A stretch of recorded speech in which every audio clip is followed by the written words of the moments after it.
Reasons of why I think vaccines should be compulsory. One of the biggest topics when it comes to ethics is going to be autonomy. And you have the opposing side and the pro side. The opposing side is going to typically talk about how autonomy's definition is that you have the right to choose what you want to do and you shouldn't be restricted. And I'm going to get into why that is a problem. Also, there is the argument that people have the right to decide what goes in and what goes out of their body. And there's only one religion that is really against immunizations. It's the Christian Science theology. These are the people that if your kid got cancer, they believe and it will be healed through prayer and natural remedies. And so they won't use any type of medicines, they won't use any type of immunizations. So that's the only religion that's really against it. For pro side, I'm going to show why this restricts autonomy appropriately, and I'm going to explain this through the harm principle, utilitarianism, and paternalism.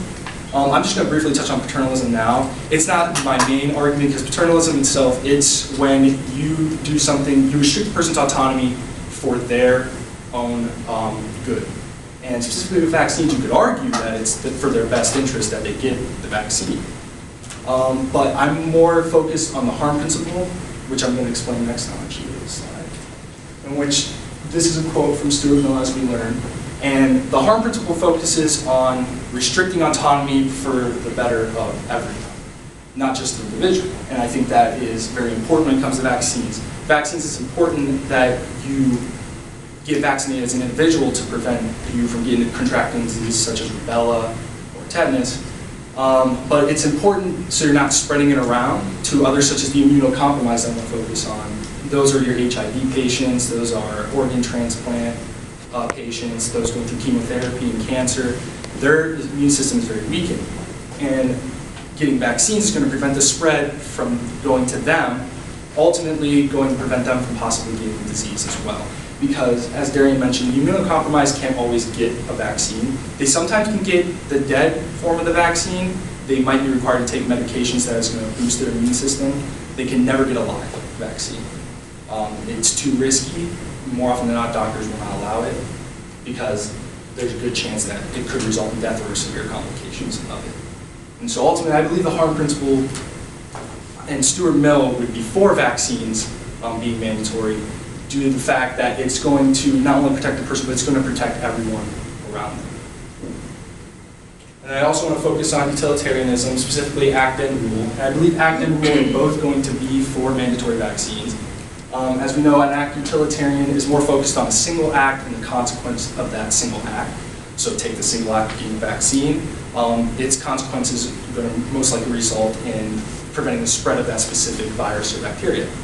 And same thing with the rule, you have that act of the vaccine, of getting the vaccine. The thing that's going to happen is you want to see that repeat action go through society, and you want to see everyone get that to prevent vaccine, or prevent the virus from spreading. So ultimately, I think both are going to be for mandatory vaccines due to the common good, because like utilitarian and Darian mentioned, it's for the greatest good for the greatest amount of people. So our conclusion is vaccination should be mandatory based on the multiple principles of ethics, such as utilitarian and the harm principles, as well as the various medical and statistical viewpoints Darian presented. That is our conclusion, but it's not done there. I know we want compulsory vaccinations. We believe this is the best thing to happen, but there's some complications when it comes to regulating and implementing that, and I just want to briefly touch on that. So Dr. Mary Jean Walker of Monash University, which is a university in Australia, she created an analogy of fighting in the military or war effort being very comparable to fighting vaccines, viruses. And she said a soldier in the war would be very similar to someone that got vaccinated when we're fighting these viruses. And you don't have to be a soldier in war, just like you don't have to get vaccinated right now. But there's certain contributions in the war effort that you could make, such as being a factory worker to help with supplies back in World War II. If you were a conscientious objector to the war, you didn't have to serve, but you might have had to work in a factory. There's other contributions, such as being a medical professional to help the war effort. So there's various contributions to help the war effort. It's a little more difficult coming up with contributions for people that choose not to get vaccinated. I'm going to touch on a couple of suggestions she made. The first one was people that don't get vaccinated have to pay fines, additional taxes, or reduced benefits. And those benefits are insurance benefits. I saw the insurance reduction as reasonable So if you got varicella and you didn't have the vaccine, you might not be covered for the treatment for it. You might have to pay for that. And it's going to be very controversial. I could see it as a reasonable option that they would consider. Paying fines and additional taxes I do not like, because it requires us to figure out how we're going to monetize these vaccines, and we have to look at different factors. Things like chicken pox, it's a lot more contagious. You're easily going to be able to contract it, but it's not as deadly as something like paralytic polio, which is more likely to kill you. Or diphtheria. And those are harder to contract compared to chickenpox. So how do you monetize those? Which one is more of a fine? Or is there a straight payment that you make in a fine or tax for all of them? Or I don't know anybody that truly does this, but gets some of the vaccines and then decides not to get some of them. I'm not sure anybody actually does that. But if that were to be the case, do they pay the same price as someone that didn't get any vaccines? So there's a lot of complications when it comes to monetizing it. Also with it, I feel like monetizing vaccines misses the point of what vaccines' purpose is, which is to fight the virus or bacteria. You want to hopefully eradicate it as well. The next one was banning travel, specifically banning travel to countries that have low vaccination rates or are very susceptible to certain viruses that are in the vaccines, such as pertussis supply, for example. It's very common in certain African countries. They would ban people from traveling there if you did not get vaccinated, or ban people from coming there that aren't vaccinated as well. There's a lot of controversy with travel bans. As you know, we're currently dealing with an issue of travel ban. I won't get into that, but that could be a little debated, but I see that as possibly being reasonable. The next one is not very reasonable. It's complete isolation, and this isn't just quarantine you because you got the virus. This means you cannot leave your home just because you're a risk. And I think this is completely unreasonable. That just because you didn't vaccinate, you're a risk, you shouldn't just be said, okay, I have to stay in my home and I can't ever leave my home. And that's what they're suggesting. That's also unethical. Yeah. I don't know how you're going to even regulate that. Are we going to mark their homes? Are we going to have guards watching our house? I mean, it's very impractical. I don't think that's going to happen. And then finally, it's monitoring the protocols for preventing infection. I kind of thought this was silly at first because because hand hygiene was mentioned. I was trying to figure out how are they going to monitor that? Because they're not going to put cameras on you if you're going to wash your hands and try and see, oh, you didn't wash your hands, get back in there. Nobody's going to do that. And how are you going to monitor someone on just basic hygiene practices like taking a shower, brushing your teeth, things like that? How are you going to monitor that? And I like the protective gear where they said wear a mask, because hospitals right now, specifically Salem, if you don't get your flu vaccine, you have to wear a mask throughout the flu season to prevent spread. The problem is when you introduce it to the public and say that you have to wear these masks in public wherever you go. Some people might be good and decide to wear the mask and they'll follow the law. Some people might not, and how are you going to determine that those people didn't get vaccinated? You can't just target someone and say, I'm going to do a random checkup. It's kind of like you can't target anyone right now unless you have reasonable suspicion. So there's a complication with making it public that you have to wear a mask or protective gear. And the big thing is, it is tough to regulate. So say vaccines weren't compulsory and we're just going to leave it as it is, but implement these regulations, it's going to be really tough to regulate that, but it's going to be the same complications even if it was compulsory. So this is where I came to the conclusion that we still believe compulsory vaccines are necessary, but there needs to be further research to determine what's going to be best to regulate them and implement this. Does everyone have any questions?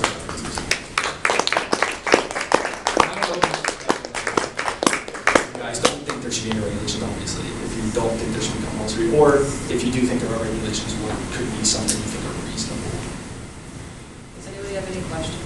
Jason? Oh, I just like how you talk about autonomy, and I think that it's really good to discuss like how autonomy has limits. I think a lot of people, especially in this country, just like feel like their own personal like having their self-determination over themselves takes precedence over any other thing, and like that which may or may not be true, whatever you believe in, but people just feel like their self-interest and their own like dedication to their self, their own personal things like there's no obligation to other people. Like I feel like people have that in like vaccinations and like healthcare and other different things, like as far as like policy goes. And I just thought that was interesting because I mean, I don't know what everyone else thinks, but autonomy is not just a, we've learned in this class, it's not just a limitless, like I can do whatever I want. Yeah. Right.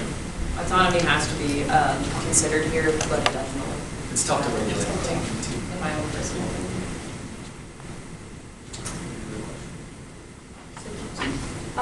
There in the beginning, you touched on people having mistrust in the medical field. Yes. And obviously, like, you know, like, we can't just do anything we want, so they shouldn't have that. Do you think that a lot of that mistrust is attributed to the lack of education?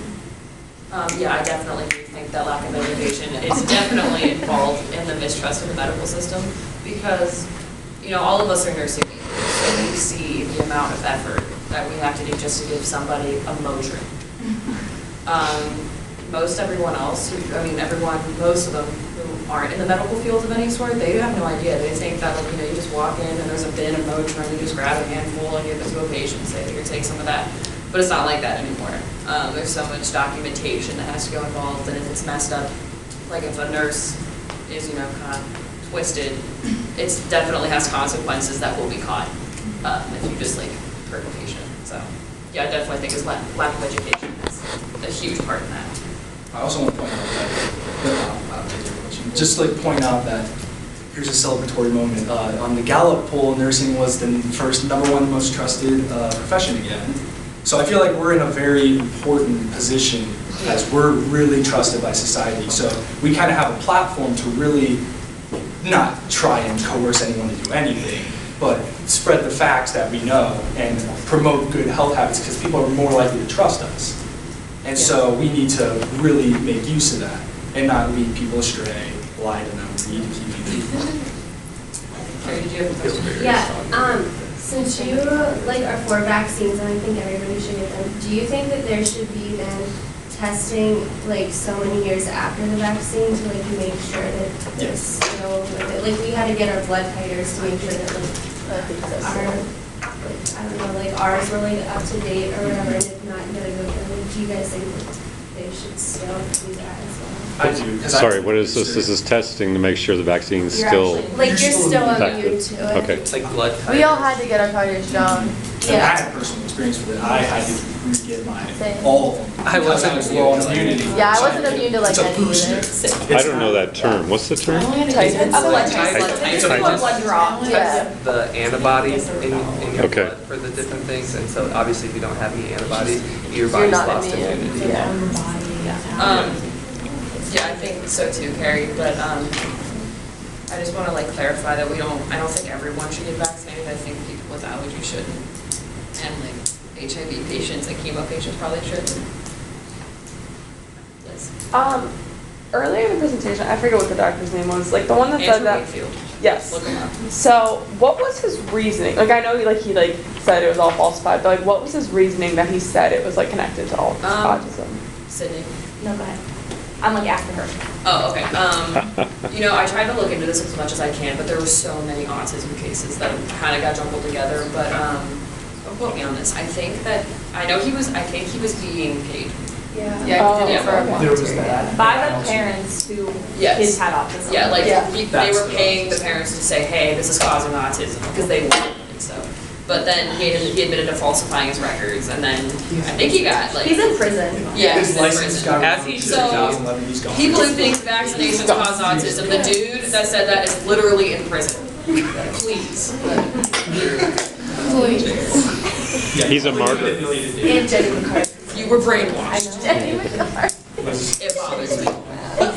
It was just gonna be about Andrew Wakefield. Yeah. The people, I guess, what is your recommendation for people who just don't get it? I graduated from high school with a girl who, she ended up getting pregnant and having kids very young and now sells essential oils. And she put this big post on Facebook about how you don't need to get the flu shot, you just need to use essential oils. And I a little bit had a stroke. So I just That is identical to what happened to me. what do you tell them? I had this girl, and she was on Facebook, and she had kids at